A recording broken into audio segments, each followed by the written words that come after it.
Hello, spooky friends. Welcome to another episode of Dairyland Frights, the paranormal podcast that covers everything spooky, creepy, and mysterious in the Midwest. My name is John Blood. I just changed that from our last one. And I'm here with my two co-hosts, Brooke Blood and Megan the Bear Slayer. Yeah, that's my new name. Yeah. So if you guys are wondering, what are you guys talking about? Listen to episode 19 and you'll find out why we said that. And Brooke Blood and Megan the Bear Slayer, how are you doing? How's everything going?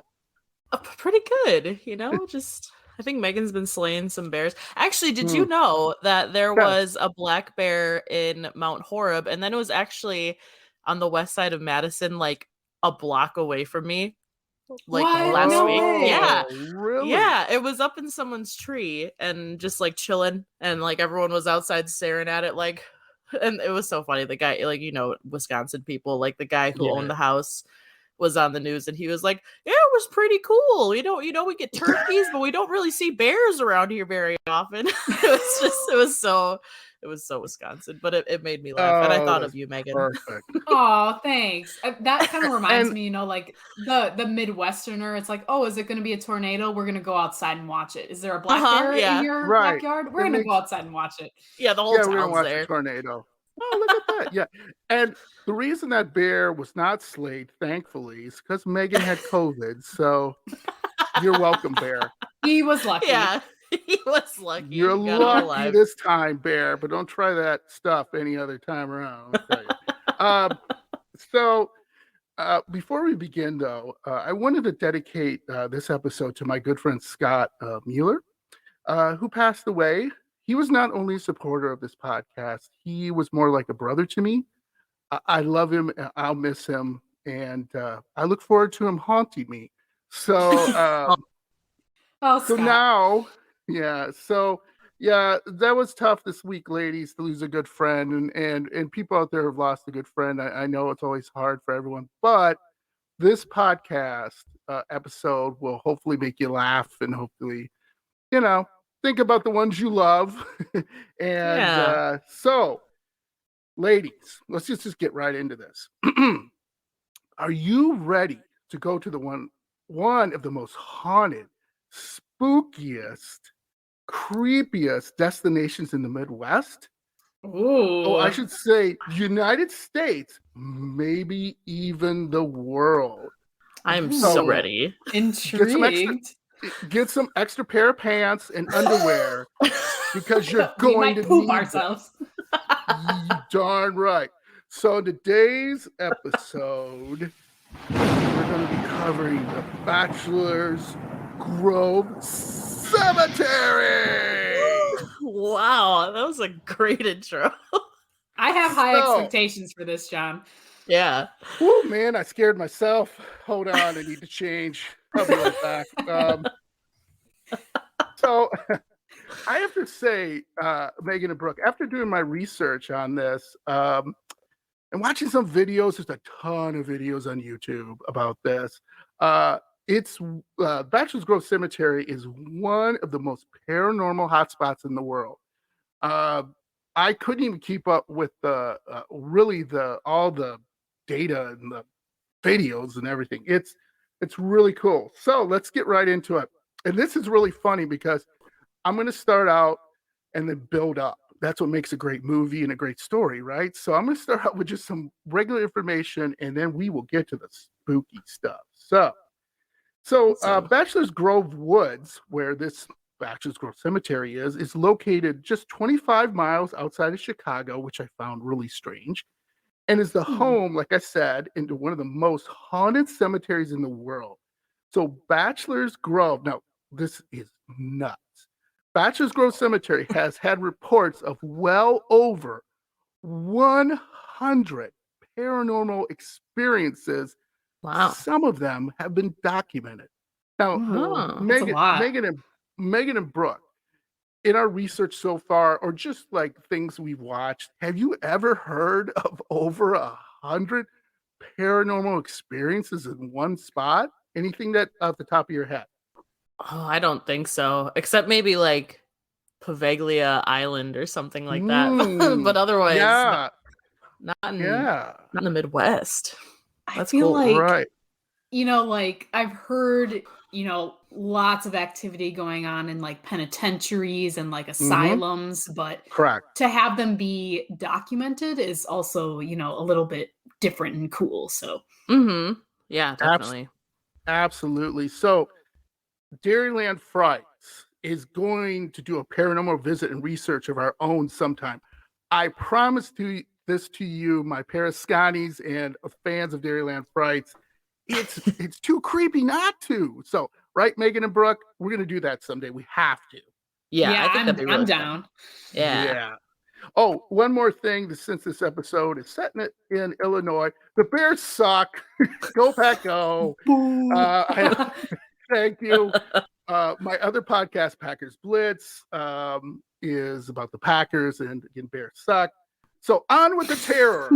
By the way, like I said, again, we just did something similar to this, but wasn't a cemetery, it was a headstone. So check out Dairyland Frights episode 19. The lovely Megan did the bleeding headstone at Riverside Cemetery about Kate's that was such blood. a good story.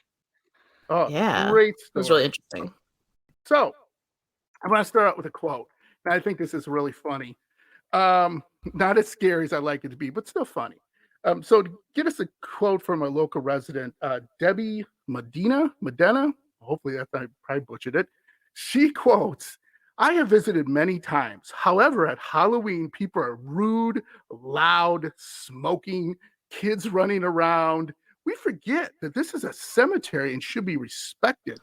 I wonder why it's super haunted." They're all ticked. That's why. Yeah. Well, kids running around? What are we doing?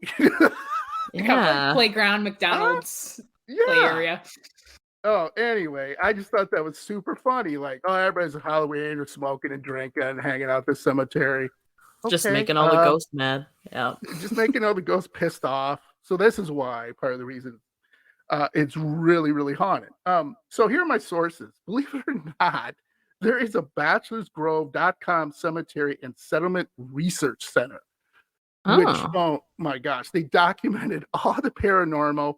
They've documented all the maps. And like, if you want to be a super nerd and find out who owns this place, who built this place, it's right there. Everything. Very cool. Very, very cool.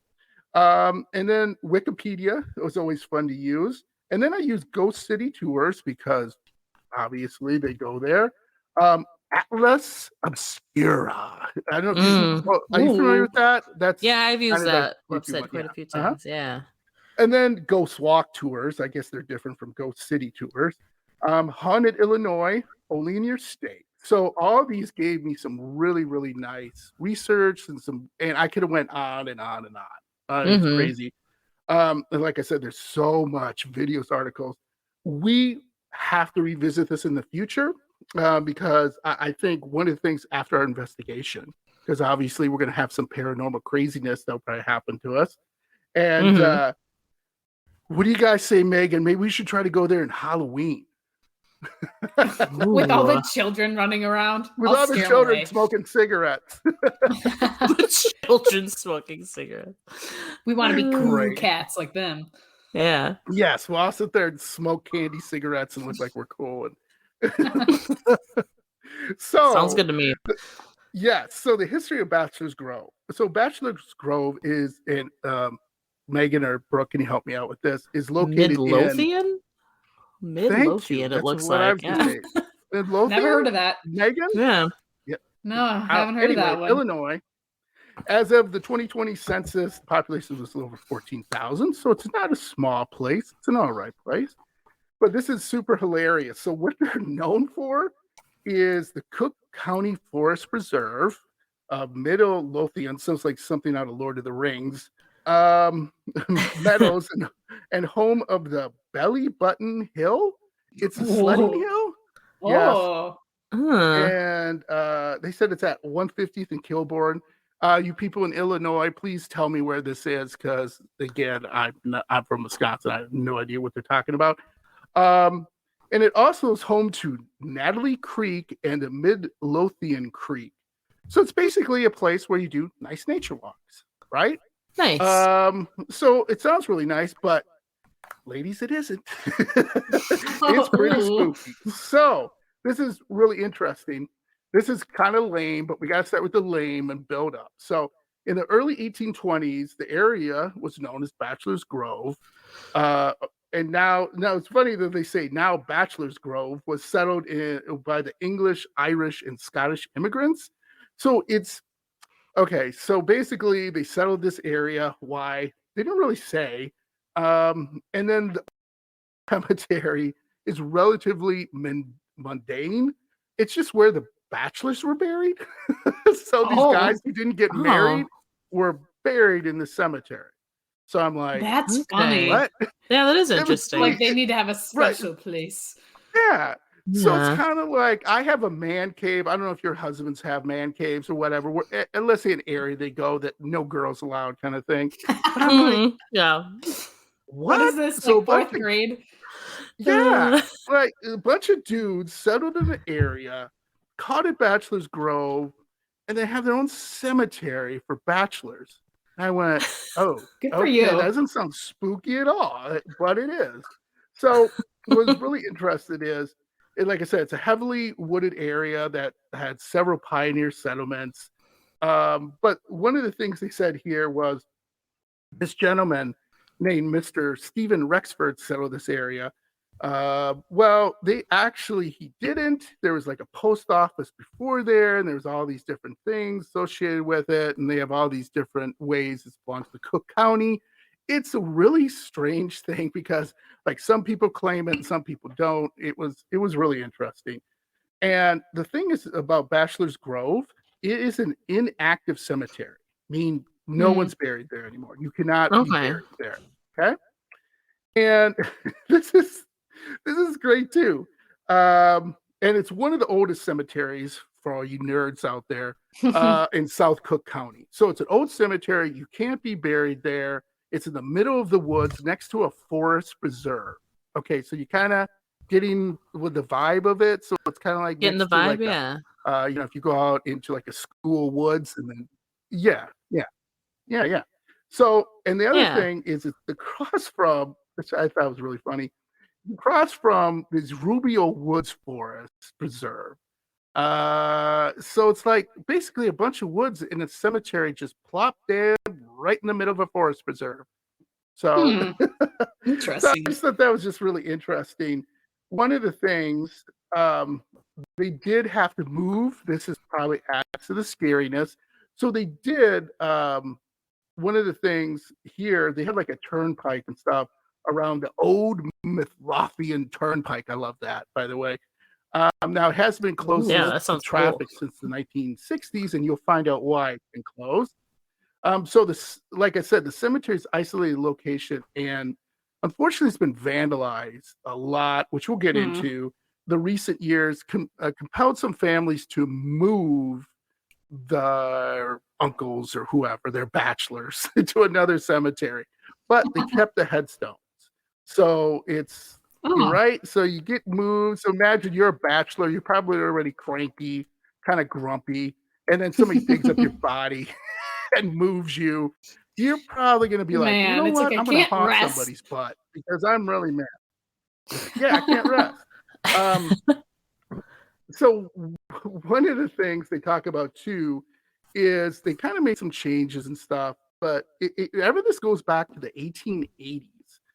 So like I said, there was this gentleman named John Fulton Jr. too. He had, I love this. I've never heard this word. And again, I'm a mush mouth, so please help me with it. Have erected a new cenotaph or a memorial. Is that cenotaph?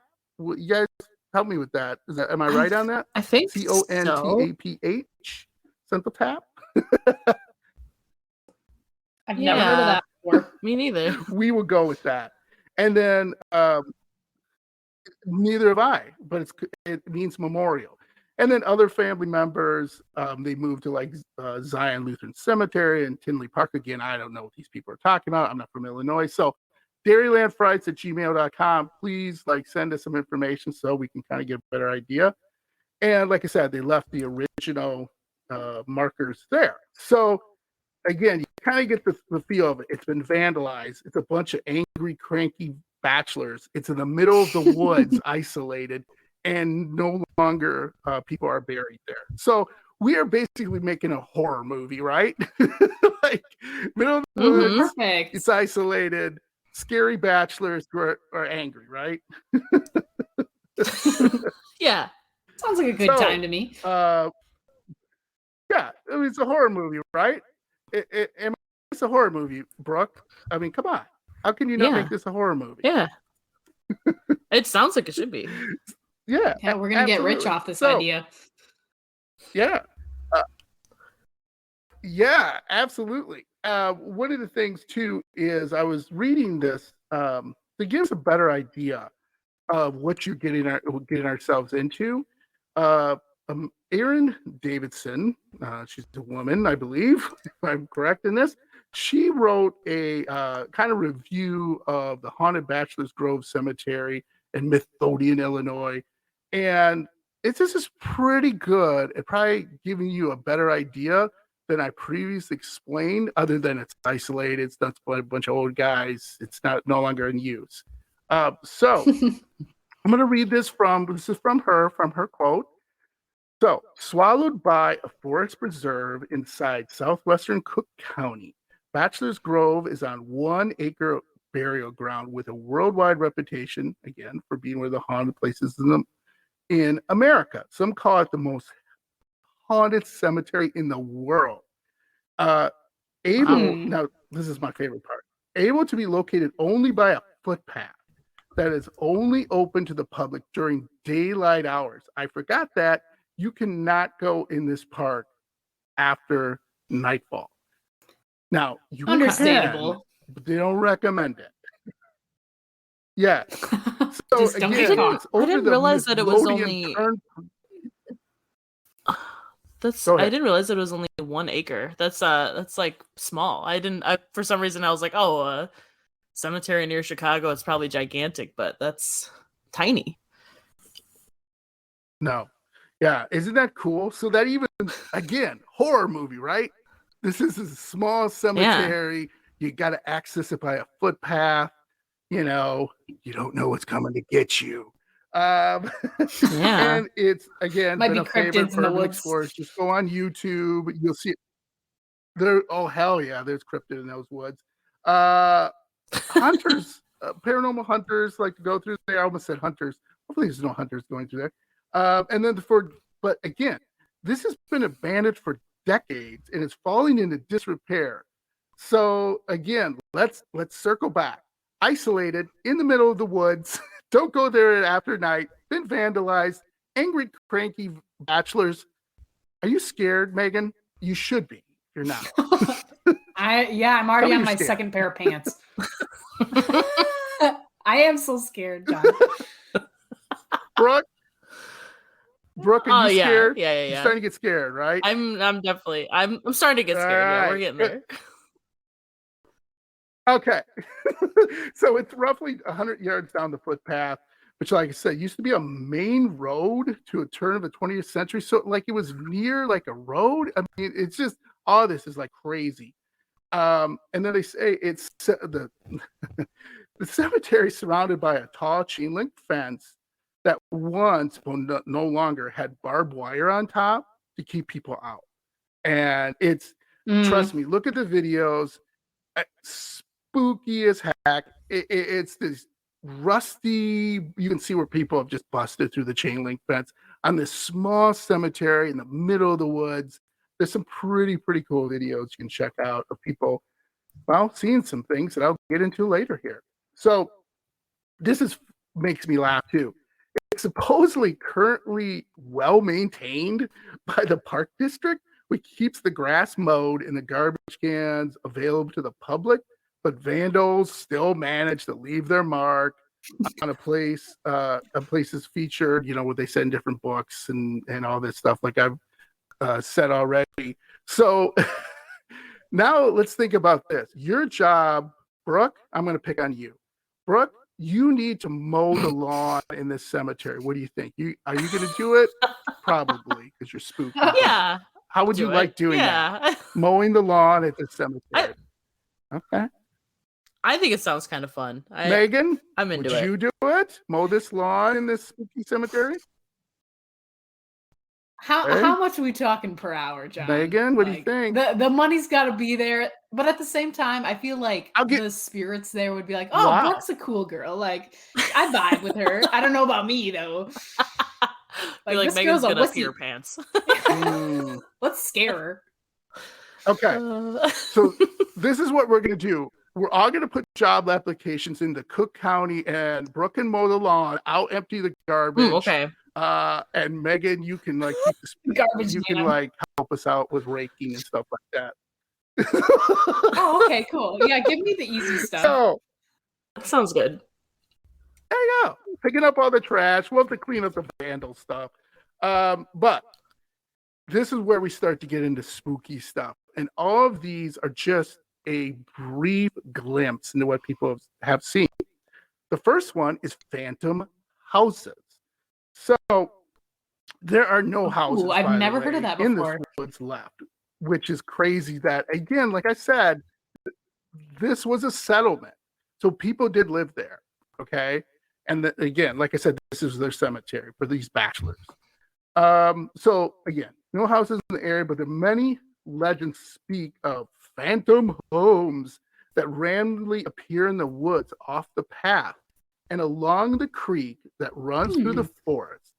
Artifacts such as pottery, foundation stones, and other remnants of pioneer life have been found all over these grounds. So you are checking all my boxes. I'd love, I mean, this gets better and better for me because I'm a nerd when it comes to all that. But sticking out from the creek below, the trail past the cemetery, is a set of foundation stones that can be seen.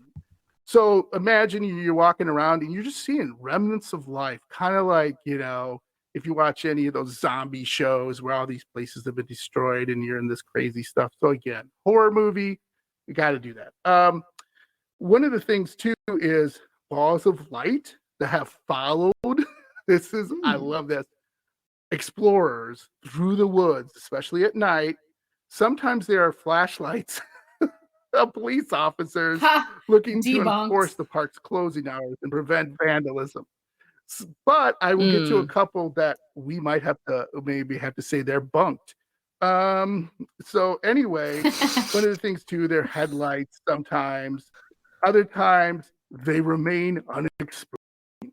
So this Aaron said, be careful exploring the woods behind the cemetery. Even though they are like regular trails, this is awesome.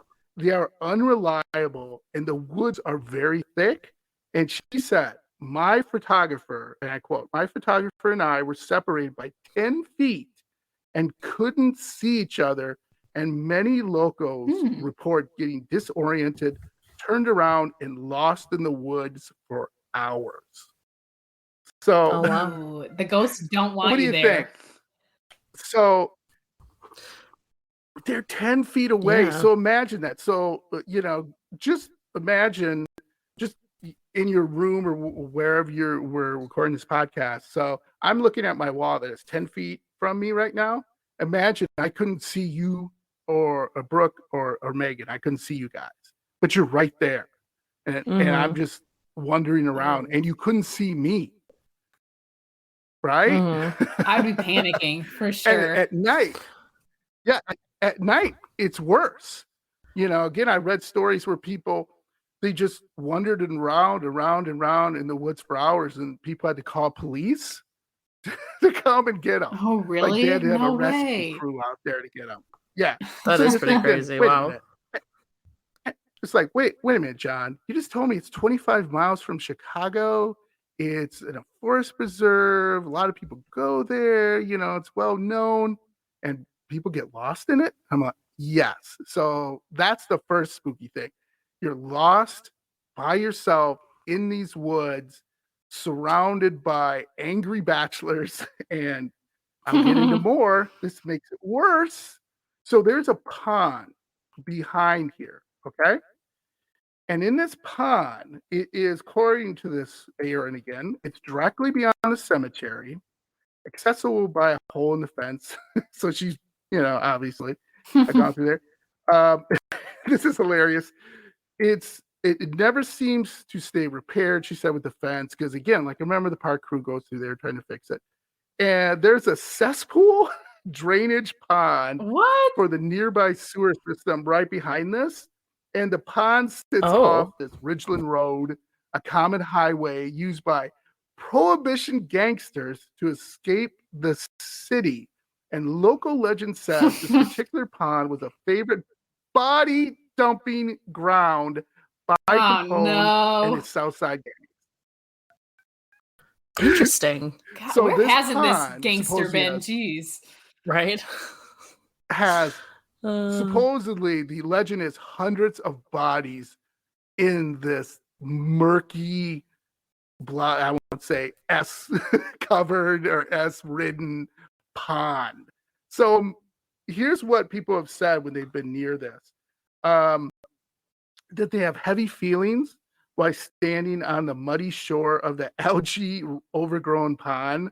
Other common reports include hearing large splashes but seeing no ripples or evidence that something heavy has been dropped in the water. Ooh, she says, and I quote, having stood there several times, I never heard anything amiss. However, this is great. The pond undeniably smells like death. Then again, it's a cesspool. Well, that's fair. So it's not going to smell good either way. There's also reports of the serial killer John Wayne Gacy, who lived near there, dumped his bodies in there too. Some of them. Also, other serial killers have used this as a dumping ground. So were they like talking with each other, like, "Oh, here's the best place"? You come walking. Hey, Capone used to use this place. Hey, come on, let's bring this person that we killed and maimed and destroyed and full, right? How? I just get the creeps just thinking about it. I mean, just I don't know. So, so that's gonna be interesting, and I'd love to see that. So, the other thing is, and this is always sad, is an infant daughter. She's one of the most well-known graves in Bachelor's Grove. Now, you said, wait a minute, John, you just told me it's for bachelors. What is an infant daughter doing in there? There were, near the end, the bachelors, I guess, were like, oh, okay, everybody can be in this. They opened it up. And it was done there's this baby girl. She died mysteriously in the early 1900s. And visitors to the cemetery often leave trinkets and small toys on her headstone. There are plenty of pictures. It's super creepy. People put dolls, and then the elements destroy these dolls. And these dolls look like they have their eyes pulled out, and like, animals are chewing on them. So they look like these. Right. You can imagine what they look like. And one of the things is photographs of her grave often include orbs, such as the two we managed to capture. And she has some pictures that I will send or email to you, Megan and Brooke. We can see if we can put this on Instagram. It's pretty interesting. And then sometimes legends say a baby can be heard crying in the cemetery in the early morning hours just before dawn. So now that would be really creepy. Brooke, I'm setting it for you. Yeah. So you're out there in the I'd say, I take that back. We're all there in the early morning hours. And Megan, you're by the cesspool, by the dead bodies. No. Brooke and I are by the grave. You're by yourself, Megan. Just suck it up, will you? Oh, damn it. Brooke and I are by the grave. And then all of us, you brought it on yourself. You're tough. Anyway, and then Brooke and I are in the cemetery and doing some work, and we hear a baby crying, and you come running, Megan, and go, "Did you hear that? There's a baby crying." Now, don't tell me we wouldn't be a little scared. Come on, let's be honest, right? Brooke, what would you be scared? Oh, Would you for be a little sure. bit freaked out now? I Megan, would I'm always freaked out when there's babies crying, so. Yeah, in the middle of the woods, like, okay. Mm-hmm. Yeah, very creepy. one of the most well-known graves in Bachelor's Grove is that of a baby girl who died mysteriously in the early 1900s. Visitors to the cemetery often leave trinkets and small toys on her headstone. So photographs of her grave that you can see out here kind of like really show you some of the goofy stuff that people put on there and some of the dolls that kind of turn or look evil to me after the elements get up of them. So some legends say a baby can be heard crying in the cemetery in the early morning hours just before dawn. So crazy. Wow. So Madonna, not that Madonna, by the way, and the White Lady. She's the legend of the Madonna of Bachelor's Grove can be very confusing. So the original definition of the phrases of Madonna of Bachelor's Grove and White Lady is given to an apparition of a woman in a white dress that is reported as wandering aimlessly throughout the cemetery while occasionally holding a baby in her arms. The most popular aspect of the legend is that you can only see the woman and baby together on moonlit nights, specifically when there's a full moon. So, based upon widespread use of these phrases in books and elsewhere, some of these sightings, that the phrases hold, most of them have an historical meaning. So, even though witnesses have reported the White Lady as a woman in a white dress walking throughout the cemetery, it has also been reported without a baby in her arms. So there's two different reports here. Removing the baby from the sighting occasionally leads to confusion, where the legend evolves into the White Lady occasionally looking for her missing baby. And she appears, again, walking aimlessly throughout the cemetery looking for her baby. And many confuse and complicate the story of the Madonna and the White Lady. So there's just kind of two different people, basically, what they're looking at. Right. And it's really fun. The funny thing is, it becomes more confusing with the legend of the White Lady because it's clouded by references to multiple reports of a humanoid type apparition. And one of the things, and there's a picture down at the bottom of this that I put on my outline that you both can look at, is a prime example in this case of a famous photograph captured in 1991 by Judy Fites, former member of the Ghost Research Society in Oakland, Illinois. The image is reported as capturing an apparition of a woman sitting on the base of a headstone during daylight, utilizing black and white infrared film. So if you look at this picture, it's pretty convincing. And you see this lady or an outline of a lady look like she's sitting on a headstone. Again, the stories vary where she lost her baby or is holding her baby that died. But basically, it comes down to she's wandering aimlessly throughout, and you can see this figure, which is, again, spooky. So one of the other things is the ghost caretaker. So I always love ghost caretakers. They're the most fun. So legend has it there's a caretaker that went crazy and murdered his family. They always do when they went crazy. We had that. Yeah. So there are variations again to the story that includes how they were killed, how he killed his family. And afterward, the caretaker is said to have taken his own life inside one of the phantom houses that I talked about, in which his death was also carried out in different ways. But ultimately, the house is burned down and with all of them inside it. So basically, caretaker went crazy, murdered his family, burned down the house. Yeah. As you do. So what a story. Yeah. Nothing good is going to come out of this. So here's one of the creepy ghost caretaker stories that I found.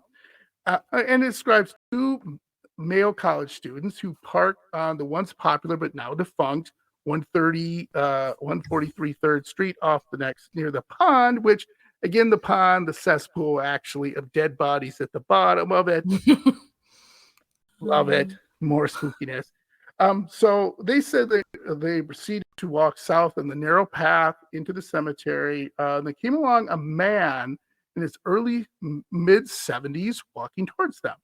And the elderly man is described as carrying a clear globe lantern emanating a yellow-orange light and begins to yell at the students as he gets closer. So the students eventually I don't know how they did this. The students eventually calm the man down and let him know that they are just visiting due to the stories in the blue light and disappearing house. Becoming agitated again, this caretaker states the blue light does not exist. He continues to tell them that the house is very much real and that it's his house, basically. And he also mentions he is the caretaker. So they're having this conversation with this 70-year-old man in the middle of the night or whatever they're doing with holding a lantern. And then the old man ends up telling them to go see the house for themselves and follows behind them. And they follow behind them on a path going towards it. While on the path, the light from the lantern goes out and both students turn around to see the man has disappeared. And there was no mention as if they found the house or whatever they found, but basically they got the heck out of Dodge. So they're basically this old man is walking along and they're following him, and then all of a sudden he's gone. So, but they had a conversation with him. Yeah. See, they claim they had this conversation with, and there's many stories of people having conversations with a cantankerous old grumpy guy talking to them, saying, "This is, hey, I'm taking care of this land. You guys need to leave." Right. And there's some videos supposedly of catching this caretaker on video. So here's another one. And if you like horses, I'm sorry, and farmers. Oh no. So there's a story of this one farmer and his horse that can be traced back to a researcher called Dale Kazmarek. He's the president of the Ghost Research Society in again, Oak Lawn, Illinois. And the sighting first was printed in the edition of get this, 1982 Ghost Research Society Ghost Trackers newsletter. As well, it was televised during the NBC5 Chicago broadcast in which Kazmarek was a guest. And legend states that in the 1870s, a farmer and his horse were plowing land when, for some unknown reason, the horse ran into the pond. Yes, that same pond with the dead bodies. No. Adjacent to the cemetery, pulling the farmer and plow, resulting in their death. So the usual theory is that the horse was startled, which turned in the cause by calamity. And then there was no witnesses around to see this, obviously, but I wish there was, because it would be terrible. But so it's uncertain to what truly happened. So nobody knows what truly happened. The horse just took off. And also said that the combination of the weight and the plow, the farmer not knowing how to swim, so learn how to swim, people, led to their death. So, yeah. So during the late 1970s, Dale Kazmarek interviewed a couple of Cook County Forest Preserve officers, which I didn't even know there was such a thing, but there is. And they asked the rangers, what have they seen? And they both claimed to have witnessed an apparition of a farmer and a horse and plow crossing 143rd Street. So they've seen this. And they said as they were driving east on 143rd Street, at the night, the apparition came from out of the pond, heading north, crossed the street, while rapidly passing in front of their headlights, and disappeared into what is now called Rubio Woods Forest Preserve. So this is in a book called 1980 book, True Tales of the Unknown, and the uninvited mentions that they watched the apparition disappear from view as they approached the Midlothian Turnpike. So I love that, Midlothian Turnpike. So imagine you're driving down the road and this farmer and this horse apparition come right in front of you and then disappear on this turnpike. Right? Oh man, that would be crazy. So Blue light. So we talked about lights, and we debunked it as, people driving in and cops looking for vandals. But this is really interesting. So the origin of the blue light is often said as having come from a sighting that took place in 1970 by Jack Hermansky of Illinois. He described a blue light from within the cemetery that it grew as large as a basketball, blinked in 10 to 20-second intervals, and rapidly changed positions. He also reported the light on at least 2 different occasions. So imagine this light. It grows to the size of a basketball, blinks in and out, and then gone. Yeah. What's going on with that, which is always fascinating. So a Southtown Economist newspaper from the 1990s quoted research Richard Crow of Illinois saying that in the 1960s, there was reports of a blue ghost light there. Given the long-term research efforts by Crow, this would indicate that a blue light had been reported before 1970. So sightings have placed this light moving up and down the old Mythlolian turnpike of the cemetery, as well as moving among the headstones. On rare occasions, the light has been accused of pushing people to the ground, even though there have been no clear indications of any close physical contact. Various references describe the light as being about the size of a softball, a pool ball, like a beach ball. I think they're saying a small basketball or basketball. So this light has been known to be physical with people. And interesting, very interesting. Yeah, I've never heard that before. Yeah, and now there's a red light. Oh, so okay. This goes back to 1984, and the first known sighting comes from an overnight investigation of of the cemetery, which we're going to do, by the way, conducted by researcher Normal Basile of Illinois. And the earliest written record can be found in 1984 the Chicago Sun-Times article, where Basile is quoted, "I've seen streaking red lights, which is about the sighting of a yellow humanoid apparition." So, this is what he claims. During the summer of 1984, at 10 p.m., Basile and one of his associates were attempting an overnight camping excursion within the cemetery. That sounds like fun. After a few hours after their arrival, his associate witnessed a yellow apparition near some trees. A moment later, they both witnessed red streaking lights and watched in disbelief as a single tree began to shake frantically. Oh boy. Out of fear, the associate gathered their equipment and they both left. That sounds terrifying. That would be crazy to see. Mm-hmm. Oh, absolutely. So now I know you both love dogs. So here's your favorite one. There's a phantom dog. So the legend of the phantom dog can be traced as far back as the late 1980s. So again, it's not that far, when you're thinking about it. 1800s far, but 1980s not too far. So the first sighting is said to have occurred while 2 young men were visiting the cemetery. As one of them was walking around inside, he witnessed the strange flickering lights within the flora. So those lights again, according to the witness, he could not find an explanation for the lights, and that no object in the area could have caused a reflection of some sort. Upon turning around, never turn around, they witnessed the backside of a black dog, and it faded away while what is being described as deaths. So we have a black dog named Minnie, by the way.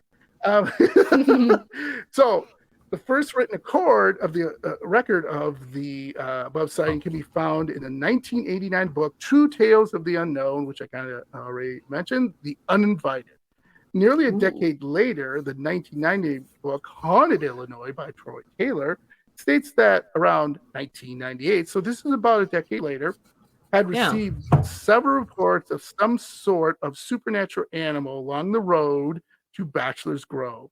He also went on to state that all the witnesses claim he has seen a very large black dog near the entrance to the road.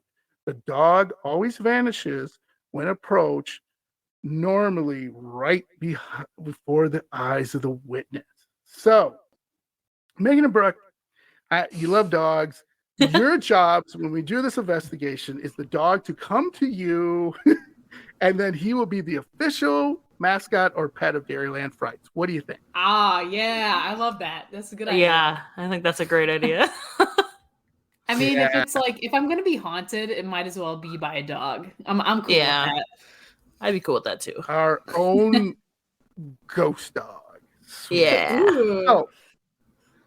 Oh, nobody has that, by the way. Not even Zach Baggins. Anyway, this is only a really like I said, I have just a tiny portion, Megan Brooke, of the stories. So, like I said, I think Halloween we should revisit Bachelor's Grove, whether we go there or just do a reboot. So, one of the things I want you guys to ask you some thoughts here. I have a new show. I want to redo the show The Bachelor. So, do you guys watch The Bachelor, Bachelorette? No, John. No. Oh, okay. I watch it. Well, I've watched like 2 seasons in full. Okay. And not anything past that. Here's my pitch. Let's find some of your single friends. I don't have any single friends, but I guess I could find some. And what we're going to do, we're going to take them to Bachelor's Grove Cemetery and film The Bachelor, our version of The Bachelor, there. What do you think? Nice. I think that is a great idea. Yeah. I love that. Yeah. That'd be cute. Awesome.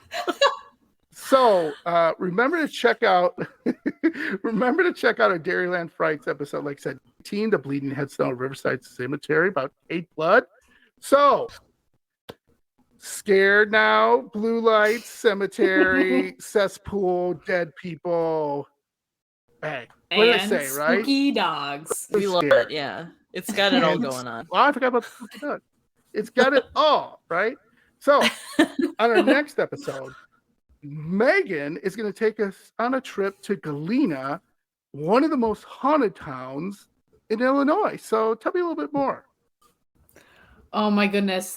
I'm sure, if you've been to Galena, you're familiar with the DeSoto House Hotel. It is very haunted. There's many stories that I'm going to cover. The biggest one is this lady in black who can be seen, full body apparition moving about the hotel, and she just vanishes into the walls. But there's been other ghosts seen, not just at the DeSoto, but throughout Galena. So I'm going to talk about all different stories from Galena. I've got some great places that you can visit yourself, and it's going to be a great episode. Awesome. I'm excited. Awesome. Yes, that sounds great. So tell your ghosts we said hi. Please don't vandalize cemeteries. Not cool, dude. All right. And remember to hit subscribe on Apple, Spotify, or wherever you listen to Dairyland Frights, and rate us 5 stars so we can continue to have fun and give you more scary stories. And stay spooky. So great story. I'm looking forward to the Galena, Illinois, and the Lady in Black. So awesome. It'll be spooky. Right. So all right. So cool. Everybody stay spooky, and we will talk to you next episode. Yeah. See you next week. Perfect.